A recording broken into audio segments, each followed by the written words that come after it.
नमस्कार. आज आपण भोकर या वृक्षाबद्दल माहिती घेऊया.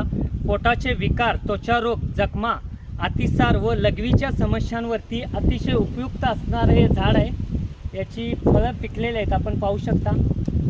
ही गुच्छामध्ये फळं येत असतात.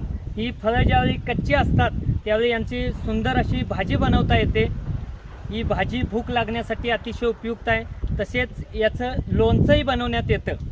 बऱ्याचशा पक्ष्यांसाठी अन्न असणारा हा वृक्ष आहे. आपण या ठिकाणी पाहू शकता. हे भोकराचं फळ आहे. हे फोडल्यानंतर याच्यामधून अशी बी बाहेर येते आणि हा डिंकासारखा पदार्थ असा बाहेर येतो. हे बघा, असा डिंकासारखा पदार्थ बाहेर येतो. म्हणून गमतीनं गावाकडे याला शेंबडाचा वृक्ष असंही म्हटलं जातं.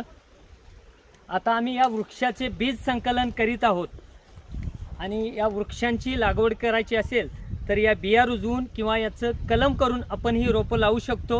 अतिशय उपयुक्त असणारा हा वृक्ष आहे. आपल्याला माहिती आवडल्यास व्हिडिओला लाईक करा, शेअर करा आणि असेच नवनवीन व्हिडिओ पाहण्यासाठी चॅनेलला सबस्क्राईब करा. धन्यवाद.